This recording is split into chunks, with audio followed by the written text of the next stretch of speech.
I started to have this idea and it's just been festering in my mind. So I thought I would throw it out to you all. We have to carve out like a little chunk of time to get through those silly little things like picking up stitches. What even is that? Funny little clavicle bubbles. I'm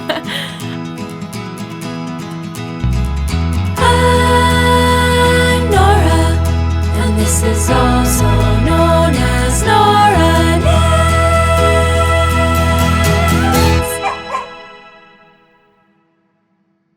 Hello there, I'm Nora, and you're watching, also known as Nora Knits. Thank you so much for joining me for another podcast episode today. I have been pretty focused on one whip in particular. I'm sure that you can guess what it is if you've been here for the past couple of weeks. So we will be mostly discussing that whip today, as well as a little bit of a milestone progress we've made on another. And as well as kind of just reviewing how I am organizing the next week or two as I approach the deadline for my major whip. So I feel like I have a lot to chat through today. I'm excited to be sitting here doing that. Of course, before we get started, I would love to tell you about what I'm wearing today. This is the Ranunculus by Midori Hirose. Of course, you have all heard of this one before. I knit this up, I think in spring? No. Would it have been fall of 2023? Mine is knit out of Malabrigo Sussurro in the colorway Frank Ochre. It was probably the first splurge yarn I'd ever bought. It's a gorgeous linen silk merino blend, and it was the very first color of yarn I had ever fallen in love with. And when I saw how little yarn the Ranunculus took, I decided to make the plunge and purchase this yarn. I want to say that the skeins go for about $30 a piece. And I know that there was a local yarn shop that had a summer sale going on. So that was when I decided to treat myself. But I knit this, I believe, and I will make sure to just include a link to the video where I really talk my way through this because I had a lot of struggles with it when I had made it, as well as the Ravelry page. I'm hoping that there's some information on there, but I'm pretty sure that I had knit mine in the largest size stated, and I had just knit it way off gauge. If I had to guess, I would say on 4.5mm needles or something like that. It's fairly open and lightweight just because of the fabric itself, but also because of the gauge that I knit it at, just that little bit airier. And otherwise, so I made those modifications of just knitting it off gauge. And I think otherwise I pretty much had followed the pattern. I did the sleeves with the short row shaping, and I had done everything else kind of what was said in there. And the only thing that I'll point out is that if you are planning to knit the Ranunculus, the one thing that I remember saying is that if I were to knit this again, I would omit these short rows in the front. And it's so possible that this is just because of the gauge that I knit mine at, so it's different. But I do find that this just peaks up a little bit for me in the front. And I think that without the short rows, it would sit a little bit more like this, which I just think would be a little bit nicer. It doesn't bother me so much, but I also think because this fabric is so lightweight and has that linen and everything in it, it can feel a little papery sometimes. It creases if you kind of sit on it for a little bit or if it's folded for a while. And so I think it kind of tends to do this weird thing in the front, and it keeps me from wearing it so much. But every time I put it on, I'm reminded of the fact that I really do need another sweater like this, which is just that lightweight, more long sleeve shirt, less sweater, a little summery. It's very work friendly because I can have access to my hands a lot. I don't really have to pull the sleeves up or anything. They sit at just the right length. And that's actually why I wore it today, because I would like to reference it a little bit when discussing one of the whips that I have. So with that out of the way, I think that we should go ahead and dive on in. So I won't be discussing the Grayling sweater today, but I do just quickly want to say thank you so much for all of your feedback. Sometimes just having the opportunity to sit here and talk through my thoughts really does help me get a better understanding of the direction I want to take with my knits. And I know I can tend to just be a very self-analytical person. I love overthinking things, but it's also fun, the process for me of considering every little detail in a make. And so being able to vocalize those thoughts was so helpful last week when I was talking about whether or not I was going to knit the Grayling as the sweater that the pattern is written for, or the dress that I had intended from the beginning. Talking about it out loud, I realized that I have plenty of sweaters in that color and I really don't need another one. And I have the yarn for the dress. Someone actually made a really great point and said, if you just make this sweater, you're going to have all of this yarn left over. So you're going to have another sweater in that color after that. And I was like, you know what? You are so right. It's going to be a dress. The thing is that I put so much energy into my main whip over the week that project has actually been sitting on the try-it-on tubing. It's waiting for me to pick up the sleeves for it. And that's just one of those things that you all know we have to carve out like a little chunk of time to get through those silly little things like picking up stitches. So we're going to gloss over the Grayling this week, but I want to say, yes, it's going to be a dress. And thank you so much for not only hearing me out, but also for your feedback, because that was really helpful in just telling myself it's okay, it'll get done when it gets done, and it's going to be a dress when it is. So that's awesome. Thank you so much. Now, let us chat about the whip of the two that I am talking about today that's been on the needles the longest, and that is the Granada sweater by Claudia Quintanilla. I'm knitting mine out of the gifted yarn from Unit Toronto, which is the Ito, Sensai, and Kinu in the cinnamon and peach colorways. I believe it's silk and it's a silk mohair. Now, I kind of feel bad for this sweater because it's consistently been kind of just pushed to the side as I was really striving for these other deadlines, but it was the most mindless thing that I had to work on this week when I wasn't working on my main whip. So I got to a nice milestone, and that feels really good. Let's take a peek. Here we have it. What you are looking at here is actually the top part of the back panel of this sweater. You might be able to see here the progress keeper, which is where we left off last week. So I got a few inches done, and all of that was part of the increasing that happens as you're shaping the armhole on this back panel.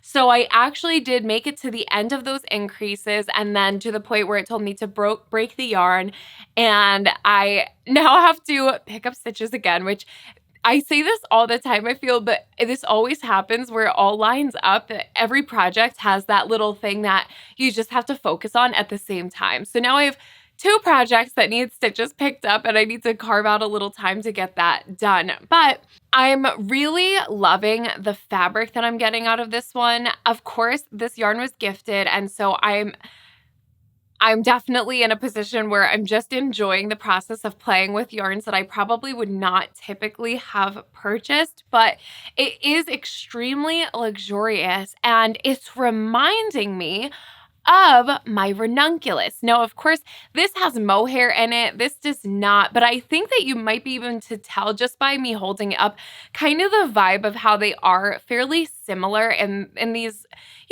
more spring colors and all of that, and the lightness of this. It's being knit up on 3.5 millimeter needles, and it's a fairly, I wouldn't say it's a loose gauge, but you definitely can see through it. There's a lovely airiness about this.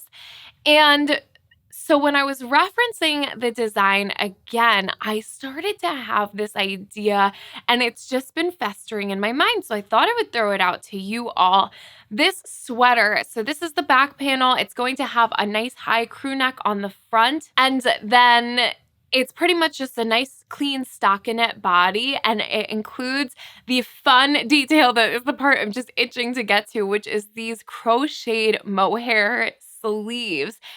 And the design includes a collar bit that almost looks like a scarf to me.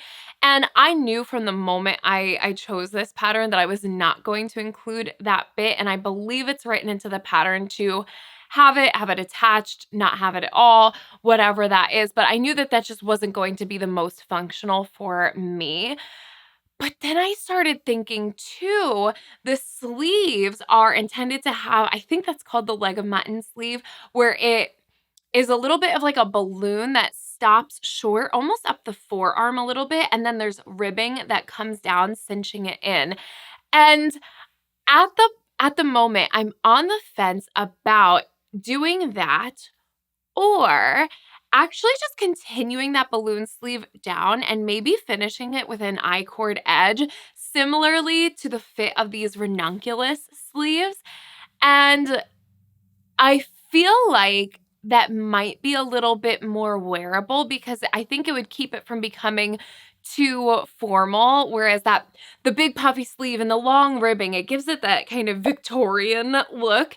And so I don't know if that would hinder me from wearing it.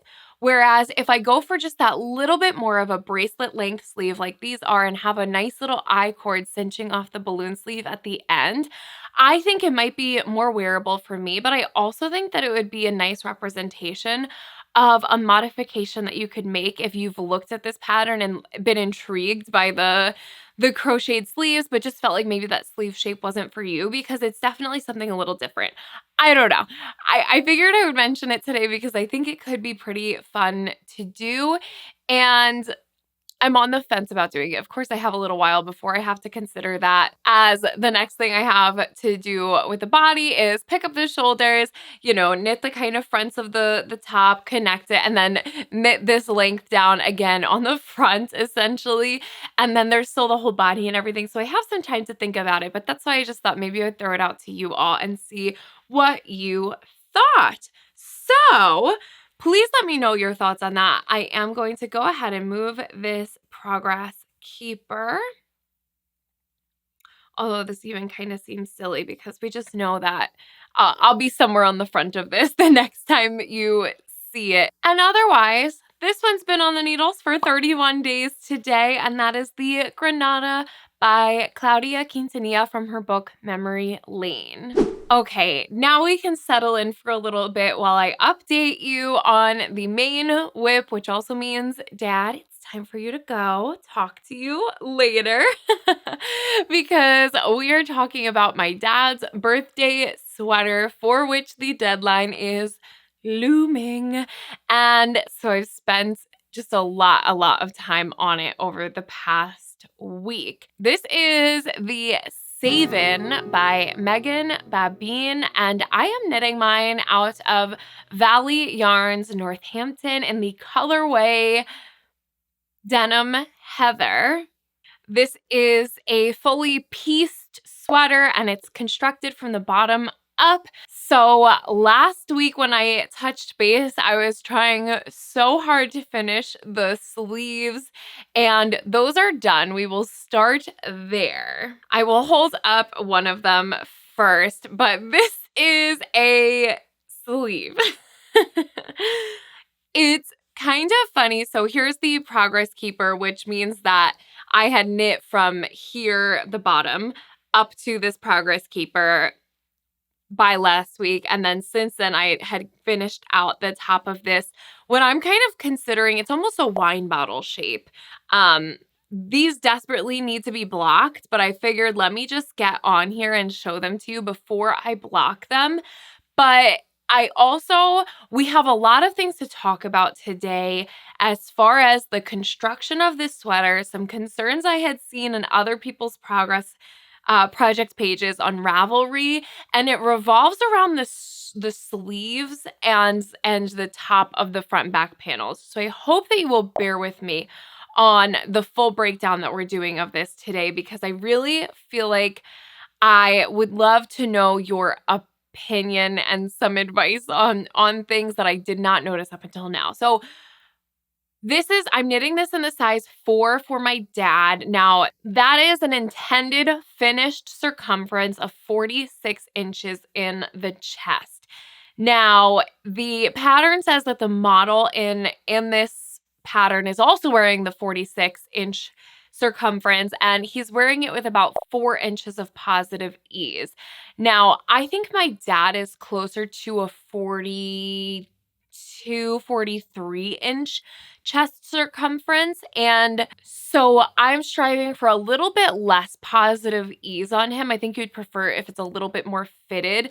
So that's just kind of where we're starting here. Now, the construction of the yoke of this sweater is, they say, a combination between a saddle shoulder and raglan style. And because it's knit from the bottom up, it's kind of, and in these pieces, it's so tricky to see how that's going to happen until you're actually knitting it and it starts to make more sense to you. So what I have gathered is that this sleeve is essentially the top of the kind of wine bottle shape is what is sitting up against the neck edge, and the collar will be coming off of this.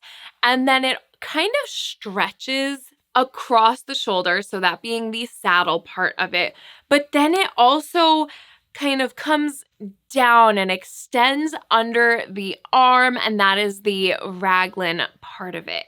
Now, I picked this sweater without really deep diving into Ravelry notes about it, but since I've been knitting it, I've been referencing a lot of Ravelry project pages, mostly with the intention of just checking in on some lengths on other people. I was looking to see if anyone had listed the size of the man that they were knitting this for, the height, so that I could kind of just make sure I was on track. There's a full schematic. There's a lot of lengths listed that you're knitting to, but also just, I don't know, I was enjoying cross-referencing the amount of like cables I saw in other people's projects versus my own. And that was when I discovered that there's one common note across everyone's project page.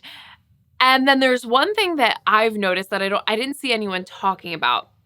So the thing that I noticed and not a lot of people were discussing is that there are these really large sections of reverse stockinette underneath the sleeves. So this is actually going to wind up being kind of like that. That's what the sleeve is going to be like. And there's this long section of reverse stockinette.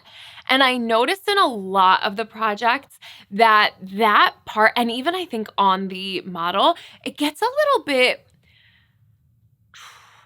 bunchy and kind of, it looks almost stretched out. Oh, it looks a little bit like there's too much fabric under the arm there. I think that the best thing I can do is just be mindful of that when I go to block these, to make sure that as I'm blocking, I am really stretching out this cable section, because that really has to open up so much. I mean, it's comical how much this yarn is just, it grows in blocking. I did the gauge swatch. I'm trying not to be concerned about how small these things look right now. So when I'm blocking it, I'll definitely focus on opening up the cables, but not so much the reverse stockinette, just to avoid any overstretching there. So that's something that I had picked up on. But then the other thing that other people have mentioned, sorry, there was a hair in there. The other thing that other people have mentioned is there's apparently this interesting thing that happens at the clavicle on the yoke of this sweater, where you wind up with these funny little extra bits of bunching fabric. Now, the designer has addressed this and has written it off as user error. Those were her words. That basically, she says, if you knit this and block it to the schematic measurements that you see in the pattern, you will not wind up with these funny little bunching bits. And it's right where the seam of the saddle shoulder meets the front of the body of the sweater. It doesn't look like it's an issue on the back, but it's something that I am aware of and I'm feeling wary about on the front. So looking through other people's project notes and pages, it doesn't seem like anyone's really been able to figure out how to get rid of this or minimize it, other than discussing different numbers of picking up for the collar. So I just think for now it's something to be aware of. But the one thing that I tried my best to make sure of, since I had noticed it before finishing out the like neck of the wine bottle shape, is as I was decreasing and going through this whole section, knowing that that is the part that's going to be seamed and creating these funny little clavicle bubbles, I did my best to make sure that my edge stitches here were all on the looser side, as well as that all of my bind offs I tried to keep as loose as possible, because having been my third seamed bottom up construction cable knit garment, something I have learned is that if you bind off too tightly, when it comes to then seaming things together, you really don't get a clean edge. But then there's also the component of when you're seaming it, making sure that you're not pulling too tight, but also it can't be too loose. So there's a lot of factors. I'm glad that I read pretty much every Ravelry project page on this project at this point, so that I'm feeling as prepared as possible going into it, but it's just something that I thought I would mention. Now, for the sleeves, I followed the pattern to a T, followed all of the measurements and everything, and I feel like right now I have sleeves that look massively long. And I have to just trust the process. After filming today, I am going to block all of these components. And I know that they're going to lose a little bit of length because they are so scrunched up and they all need to kind of stretch out a bit. So we're going to see. But I think that it's really even further making me feel good about the fact that I decided to start all of my pieces with the provisional cast on, so that I will be able to control the length of these things, at least marginally, by finishing all 4 components, the 2 sleeves, the front and the back, seaming them all together, and then I have control over just how long the ribbing is or isn't. The pattern suggests 2.5 inches, so I've kept that in mind as I've done any parts that tell me to, knit to X amount of inches. I always make a note that it assumes I have 2.5 inches of ribbing on there, so then I kind of subtract that from the number. But I feel okay about the fact that I have the control to knit the ribbing shorter or knit it longer if I have to. And so I did decide also along the way that I would err on the side of these cabled bits being too long, because I figured I would rather have shorter ribbing than longer ribbing. But the goal is to have it look just like the original design. So that's what's going on with the sleeves. Like I said, here's the progress keeper. And yes, I have the 2 sleeves done here because I knit mine 2 at a time, which I recommend. That's the way to go if you're going to knit this, any sort of pieced garments, is knit the sleeves 2 at a time and get them out of the way first, because that was delightful too. So once these were done, I jumped into the body, which starts with the back panel, and here we have it. It is finished. I was working up until an hour before I sat down to film this, and it's been an absolute labor to get this done in less than a week, but I managed, and I'm really glad that I did. As you're looking at this, you might notice these yellow threads here, and that is because as I was working, I was popping in some lifelines, and at first I was going to remove a lifeline as I then went to work another one, but because of just all the discrepancies in the length and stuff, I actually decided to just leave in the lifelines and kind of keep adding some more, but then I wound up taking some out anyway. But my thought was, if this winds up being just so obscenely long and everything is a mess, at least there's a world in which I could kind of figure out what to do if I felt like I needed to get rid of some of this cabled body. I have a lifeline at a nice spot where I could try and figure out how to do that without too much stress. So I'm going to leave that lifeline in there.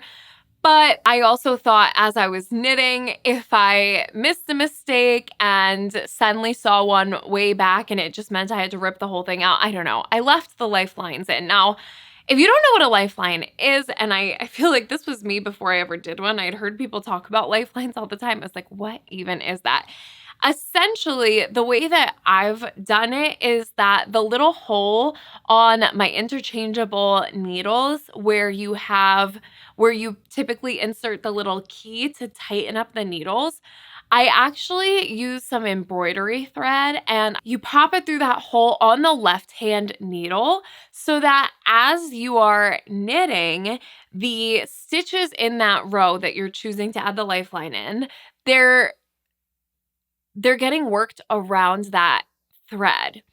Once you're done with the row, you pull out whatever thread was left through the hole, and then it's sitting in the fabric wherever you made whichever row you knit it over. I made a note on my pattern so that I know where all these lifelines are. And then the theory is that if you keep knitting and figure out that you have to rip back, you know that at the very least you could just tear out your knitting until you hit that lifeline row, at which point the stitches would be sitting on that row and you could slip them right back onto your needle and have a fresh start. With all the intricacy of this cable knit, that felt like a very smart thing to do, so I went ahead and I did it. I will say that I had done it with the embroidery thread as I've done before, but I also had tried at one point doing it with a scrap of actually some sock yarn that I had sitting around, and that broke inside of the row. I think when I was just tugging on it, it broke. So that lifeline is a little bit of a failure. This back panel, of course, like the rest, is knit from the bottom up. And when you get to the point of the underarms, which is here, you actually bind off some stitches and then continue with these decreases. And essentially on the back, you have that kind of trapezoid shape. But what's interesting is that this is what's meeting up with the saddle shoulder. So it really is hard to see what this is going to look like in the end, I think, because I know that the trapezoid sides, they're going to be extending up way further than I think they are. I don't know.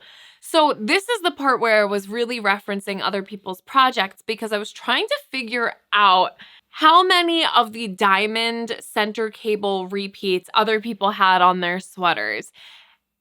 And it looked to me like most people had 3, which is fascinating because I have 4. And that's where I'm just getting a little bit nervous about the length of mine because I actually knit the body of this shorter than she says to for this size in the pattern, but it's still, I was like, is this long enough? I don't know. I couldn't really tell. I was referencing my gauge swatch, trying to use that to determine the length. And again, that was where I said, I'm going to err on the side of it being too long rather than too short because I would rather just do less ribbing at the bottom if it comes down to that. But I don't know. When it's all blocked and stretched out, I'm hoping that this is going to be just right. And I also had been getting nervous as I was going because of just, again, this yarn is so scrunchy that it looks terribly long and terribly narrow. Even the sleeves are like the same. I don't know. This is it all together. So I'm getting a little bit nervous about it, but I'm trying not to. Funny enough, I did actually make an error in the cable pattern and I decided to leave it. There's actually 2 errors that I made, and it was in the very first cable pattern, and I had already gotten to the lifeline that I had put in when I saw that I made the mistake. But I also figured this is literally going to be on the back at the very bottom of the sweater. So if you're looking there, then you shouldn't have been anyway. And I don't think anyone else is really going to notice unless I point it out. But one of my cables at the very beginning, I just did the wrong way. I don't even know how.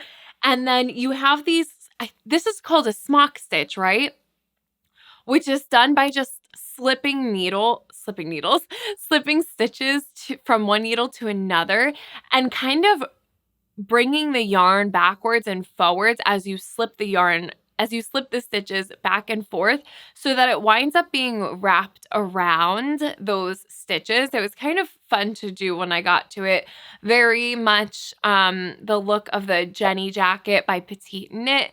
So I could see how that project would be a tedious one to complete. But in the first cable motif that has those smock stitches, there were 2 of them that I just somehow forgot to wrap around a second time. I don't even know. I think I was just excited to finally be doing that part that I rushed through it. But after that, I cannot see a mistake that I had made, which is fantastic. And so I also thought I would share today how I kind of organized my cable charts, because I was actually showing it to my boyfriend and he said, I think you should talk about that on the video because that's actually kind of interesting.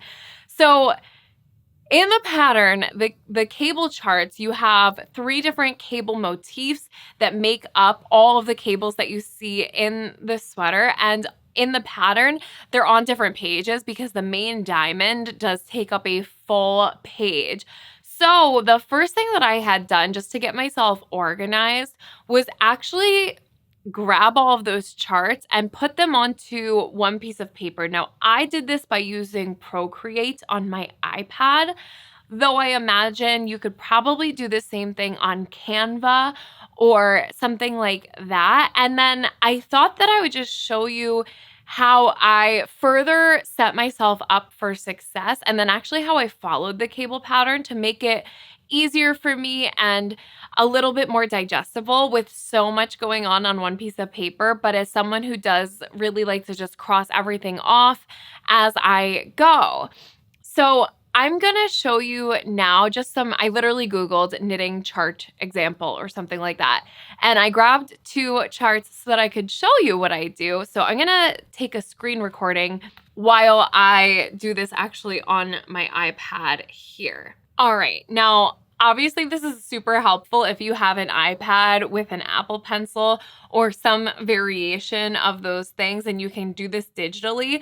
But I also think that you could just, like I said, kind of make this little collage of your charts on a Canva, or I'm sure even PowerPoint or something would be able to do this for you, or at the very least, just print it all out and then cut it up and tape it together so that you can have everything on one page. And then you could do what I'm doing here with just markers, colored pencils, whatever you have. So like I said, these are just some random charts that I had found, and this looks more or less of how I had organized it for the Saven sweater. But what I had done to just make it easier to look at things is first I color coded the whole chart.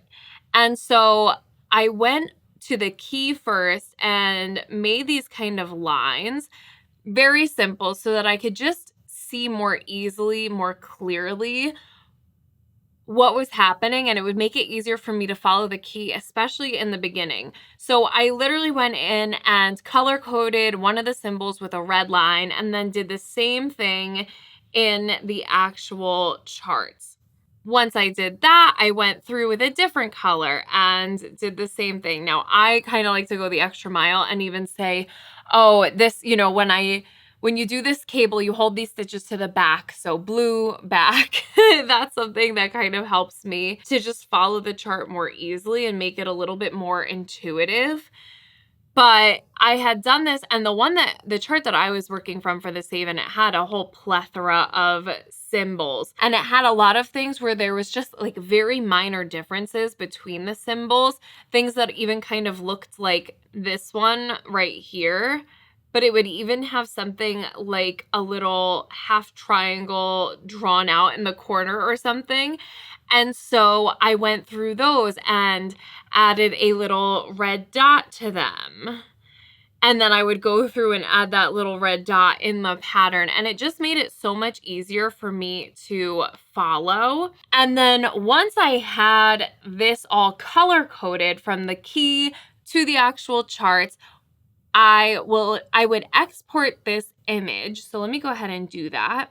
And then when I'm actually following these charts, because you have one that has 6 rows and one that has 12 rows, I wanted to make sure that I was staying organized, and this is just something that I've always done, but I will actually go through, and as I'm knitting each row, I will mark it with my highlighter. And I'll do the whole thing with one color. I'll usually start with yellow, so let's just quickly do that as if I have knit through all of these. So at this point, when I finish the smaller chart, I know it's time for me to repeat the smaller chart, but I continue working in the longer chart. So I will go in then with an orange highlighter and I work right over it, and I start anew on the larger chart. And I actually continue this just for as many colors as I need to in the rainbow, just working towards darker and darker colors. And then once I'm done with the full chart repeat, because I had made my key color coding in a different program, I'm able to just go back and erase all of the highlighter markings that I've done, and I can start fresh again. So I don't know if that's helpful to anybody else. Like I said, I think that it's something you could do even just by printing out the pattern and having just different colored highlighters. Of course, you can't erase it all in the end, but maybe if you know you're only going to have to follow that larger chart. I'm talking about a big chart. The one for this diamond pattern took up the full page.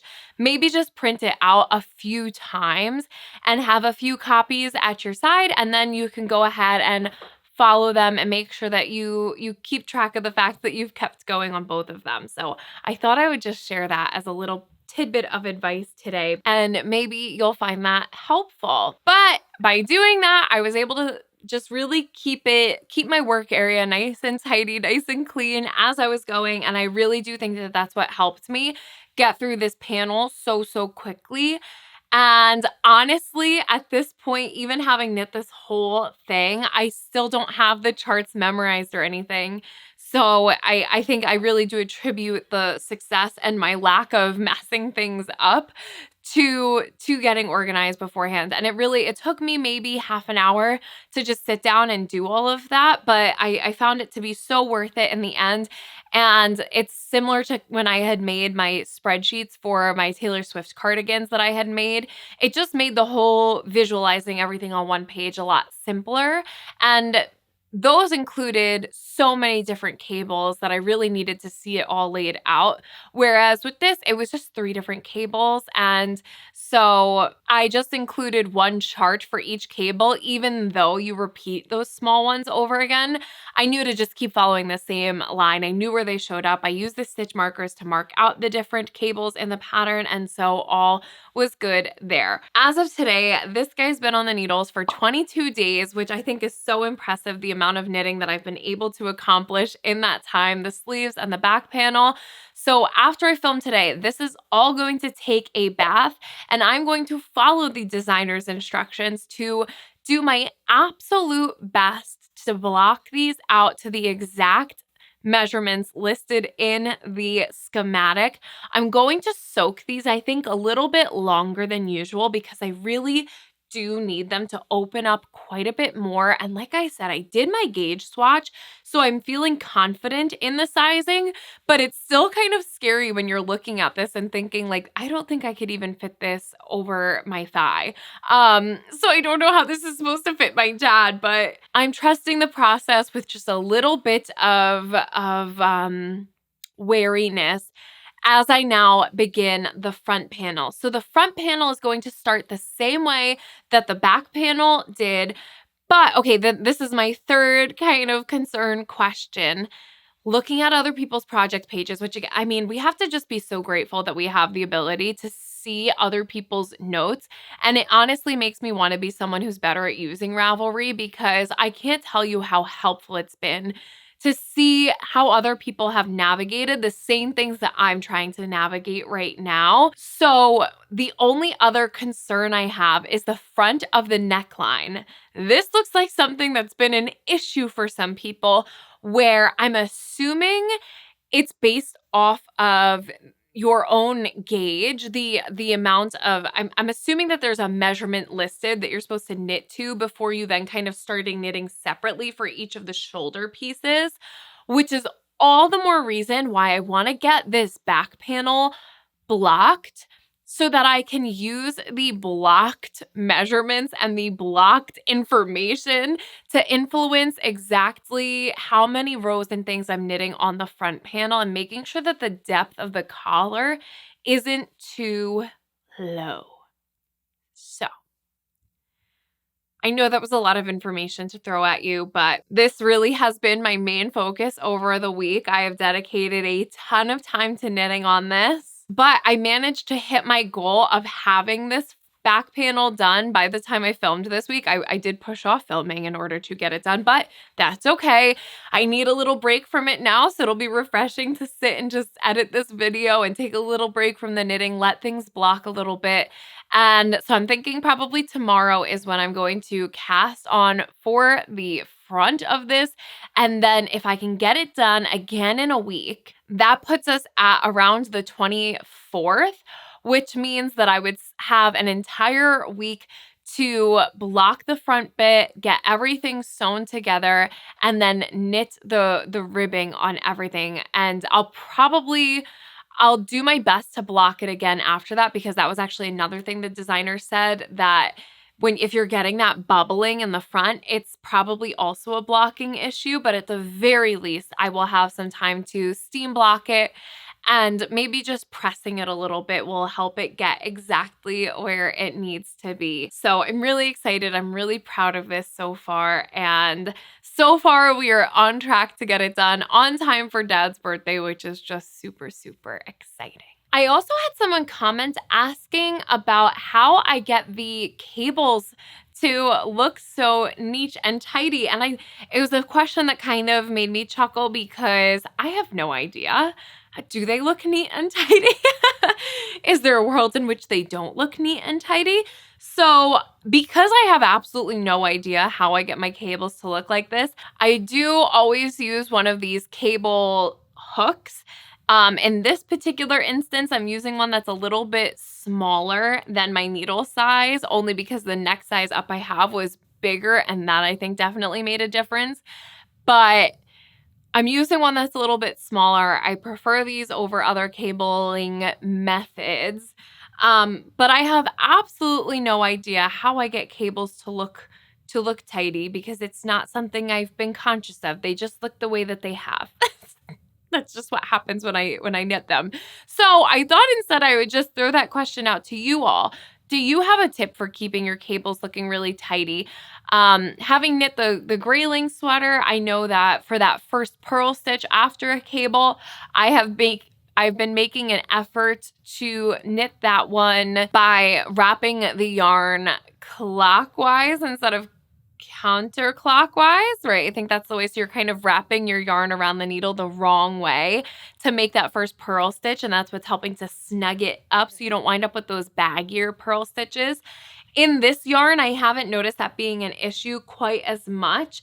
I think maybe some of these purl stitches on the side, but it's really not that big an issue on here, but that might also be because I'm knitting this flat, whereas the Grayling is knit in the round, as well as the fact that this yarn, of course, as we can tell, has just a ton of elasticity and bounce to it, whereas for the Grayling, it's that blown yarn. There's not a lot of stretch to it, so perhaps that's why.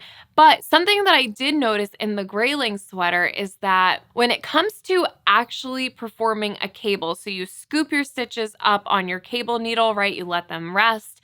You knit the next 2 stitches, and then you knit the next following stitches, whatever your pattern says, and then you knit off the cable needle.